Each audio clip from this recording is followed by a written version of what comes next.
I mean, we're in an unbelievable moment right now in the Middle East. It is a moment of revolution where people are asking for change, real change, particularly in Egypt. And what's interesting, what's happened in Egypt, at least for this moment in time, it's been a real blow to the Al-Qaeda narrative. Al-Qaeda narrative, remember, is that the nation-state system is man-made and therefore fallible. The Egyptian government, Hosni Mubarak in particular, is a corrupt, apostate actor, and that the only way that you can truly revolutionize society and attain governance of true Islam in the Al-Qaeda, how they see true Islam, the only way we can do that is through violence. And what we've witnessed in this moment is a secular, peaceful protest that removed a dictator from society. So in this moment, Al-Qaeda's narrative has taken a hit, a big hit, because change was achieved, revolutionary change was achieved through violence. That said, we're also in this interesting moment, the post-Mubarak stepping down moment, and the leadership structure, the elites in society, particularly the military, is still in place. As a result, I think the litmus test moving forward for whether or not Al-Qaeda is able to leverage for their own ends the narrative, the negative aspects of the narrative that could come out. The litmus test is whether or not people's lives have changed, and people's socioeconomic lives in particular, their freedom and their liberty within society. And if it doesn't, Al-Qaeda will be able to say, see, I told you so. You engage yourself in a Western, in particular, man-made construct. You're trying to involve yourself in politics and legislating, which is subordinating God's law to man's law. And you're doing all this stuff. You're following a totally illegitimate path. And you did it through peaceful civil disobedience, not violence. And that's why your life hasn't changed, potentially. And so I could see, and I'm speculating, of course, that Al-Qaeda's narrative could shift. And it could be really a boon for Al-Qaeda's narrative if we don't see real change happening at the most important country in the Middle East, and the bellwether country, which is Egypt in particular.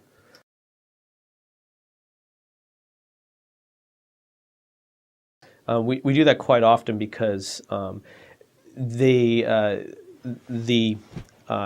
in this case, Al-Qaeda movement and associated movements are very good at setting traps for us to fall into, and which we fall into for totally different reasons. The anecdote that comes to mind is the attack on Christmas Day last year when Umar Farouk Abdul-Muttalib attempted to blow himself up on a jetliner flying into Detroit. Our response was to ramp up counterterrorism efforts from the area that he originated from in terms of his training. And this was Yemen with a group called Al-Qaeda in the Arabian Peninsula. And then you see there an example where we clearly fall into Al-Qaeda's grievance narrative, showing that they would say, there's the United States in the West again, propping up, lining the pockets of an apostate regime, in this case President Saleh, a regime that's not governed by true Islam, and Al-Qaeda's version of it, a regime that's, it's a regime that's totally in the pockets of the United States and the West. And as a result, what you need to do if you want to overturn your regime and govern and achieve true Islam in Yemen, you can also translate this narrative to Pakistan, Algeria, Somalia, Afghanistan, Iraq. You get the picture. You need to reorient your violence towards the far enemy, the so-called far enemy, the United States and the West, and fight a war of attrition such that the United States says we are no longer going to engage with you all in the Middle East, Yemen, Pakistan, these other countries. We have our own problems here, and we're going to, go home and focus on those. And then Al-Qaeda would say, then all these regimes will fall. Pakistan will fall, Afghanistan will fall, Iraq will fall, so on and so forth. And then maybe we'll be able to reestablish this caliphate. This is a cosmic kind of worldview, a grand strategy, but this is how Al-Qaeda is trying to achieve its ends.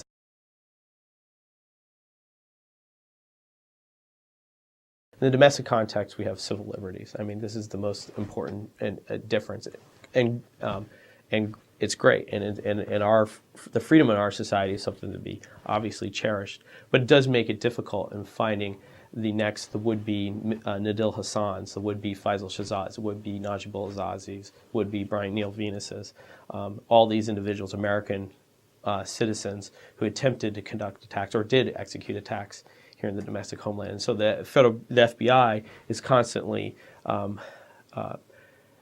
they're constantly trying to figure out how do we find the next Najib Bouazizi, and they're trying to find people who find resonance in the Al-Qaeda grievance narrative.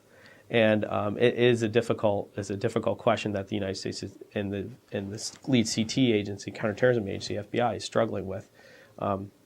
They've had some successes. They've taken down and they've been able to foil many plots by basically befriending these people and allowing them to take their mens reis, or their idea for murder, frankly, to action, to actus reis. And they've been able to help that process along to demonstrate their intent to move toward action, but that's only going to work for so long. It's very difficult to figure out a person who is moving on that path towards what we would say towards radicalization. But, it's really changed over time. You have to look at a person where they're at in a particular point in time and try to see where their trajectory is. It's a very great business, and it's not something easily done in the domestic realm. In the international realm, we have more wide-ranging tools, so to speak, that allows us to listen to people and such, and which is not as restrictive in the international realm.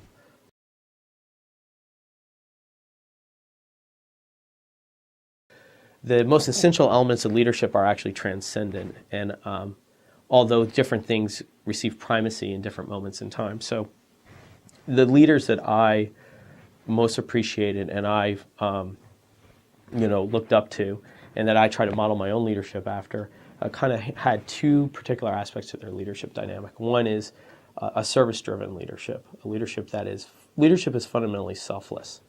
It's something that we don't see in society in many different sectors today. The concept that leadership's not about the leader, it's about serving everybody else who you have the privilege to lead for a moment in time, and that you're a caretaker for an institution and entity in a particular moment in time. I'd say the second aspect is character. And again, something else I think we would all agree that might be lacking in this moment in time. But I think we've seen it in other time periods in history, or even in recent history, or in leaders that we have today. So I would say those are the two things that we need. I would say in this particular moment in time, what's going to take primacy from how a leader sees his or herself in that moment, in a particular moment, is that they have to become increasingly comfortable with ambiguity, uncertainty, and risk, because of the fluid nature of the environment.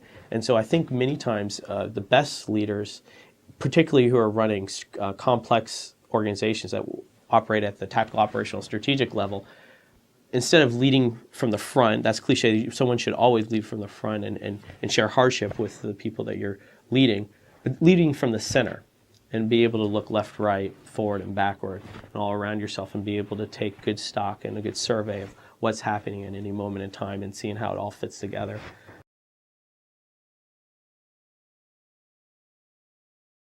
I was in Iraq for a combat tour in 2004. I was in Samarra, Iraq, and we had a dramatic mass casualty event that happened on my unit in Samarra, and as a result of that event, for a number of different reasons, much of the senior leadership in my battalion ended up getting fired. And it was interesting. It was a very interesting moment because the soldiers and, of course, officers were going out every single day, risking their lives, but we all thought we were on the best team. And then fundamentally, your senior leadership has come in and said, no, your senior leaders in your battalion, you weren't the best team. In fact, you might have been the worst team. How do you get the soldier to go out the gate again to continue what they're doing when all the senior leaders have just been fired, not tomorrow, but 5 minutes from now, when they've just found out that all their leaders have been fired, but we've got to continue mission. What I took from that particular moment as a junior leader, and what I learned, frankly, from my peer leaders in that moment, as well, is just the tremendous importance of sharing hardship. The soldiers at the end of the day knew that the junior leaders in the battalion, who were still there, who hadn't been fired, so to speak, who were still in the battalion and will be there, were there at the beginning, shared the hardship and the rigors of combat with them, and will be there all the way at the end. And that's what keeps people going. It's almost a leader can be very effective if they can, if the individual who they're leading shares, it feels like the proximity is very close. And this is the real challenge for a strategic leader. How do you make someone feel like you're approximate to them, that you have a proximate connection to them? Now, you don't want, of course, like have a general directing a private on the ground, but you want them to be able to feel proximate to you and be able to nest their actions within the intent that you see for the organization. I think it's quite a delicate and very nuanced stance that you have to do as a strategic leader. And I would say that, but in that moment, I really understood the importance of being proximate to the soldiers and really sharing in the hardships. Because the only reason why we ended up going out of the gate 5 minutes after, so to speak, 5 minutes after we found out our senior leadership has been fired, is again because they knew that we were going to share the hardship with them.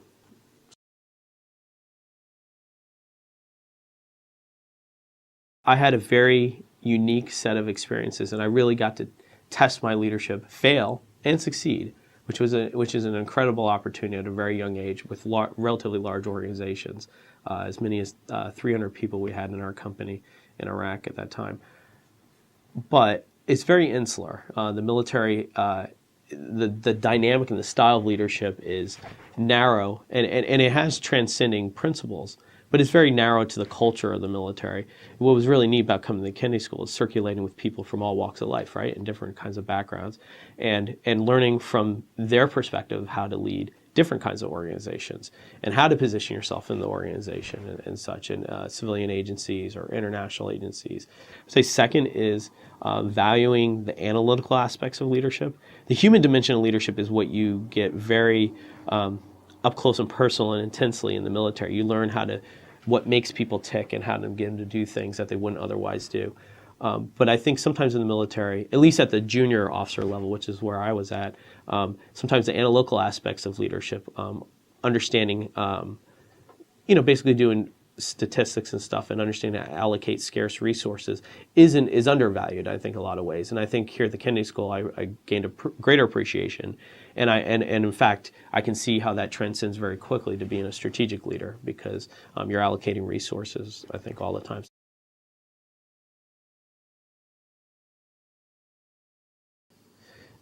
We're an interesting leadership moment. I mean, there are glimmers of greatness, really. And I think there's a whole lot of leaders out there that don't live up to that standard of the privilege to lead other people. And so I think moving forward, I think the challenge is that for strategic leaders in particular, while I've never been a strategic leader, if I could just be one person who's just observing it from afar, I would say that I think moving forward, leaders who are going to be successful in the 21st century, if you will, are going to be those who are able to build sustainable organizations that are going to be here for the long run. I think particularly in the corporate sector, I would even suggest in the government, that we have leaders who are consumed by the immediate and don't have the opportunity or don't take the initiative to pick their head up and look towards the long run. So sustainable organizations, I think, is going to be a real challenge. The other thing I mentioned already, but leaders who are able to operate with even more fluidity and uncertainty and ambiguity than has ever been before, and then their comfort with risk and be able to metric risk versus reward in a very sophisticated and nuanced way so they understand how to apply their resources appropriately. I think those are some of the things, the challenges that strategic leaders in particular are going to have moving forward.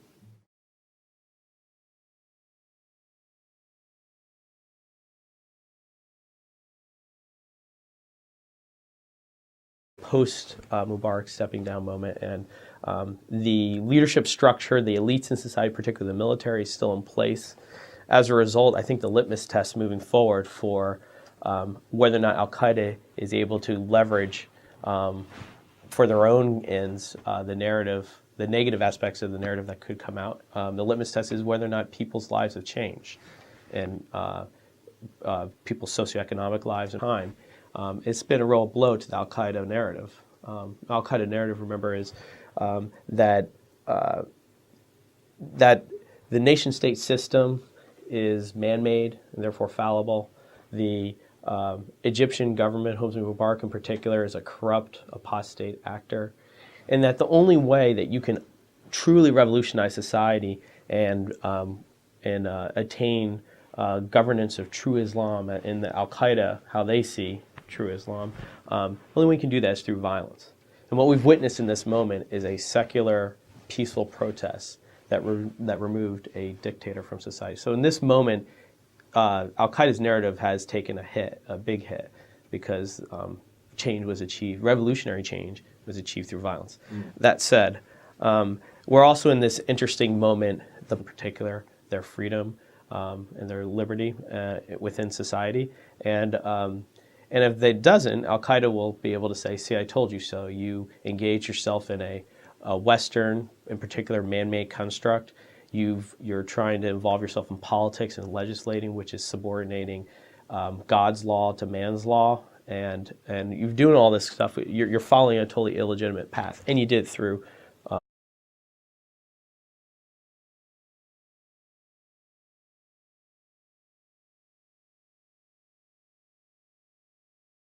I mean, we're in an unbelievable moment, right now in the Middle East. It is a moment of revolution where people are asking for change, real change, particularly in Egypt. And what's interesting, what's happened in Egypt, at least for this moment in time.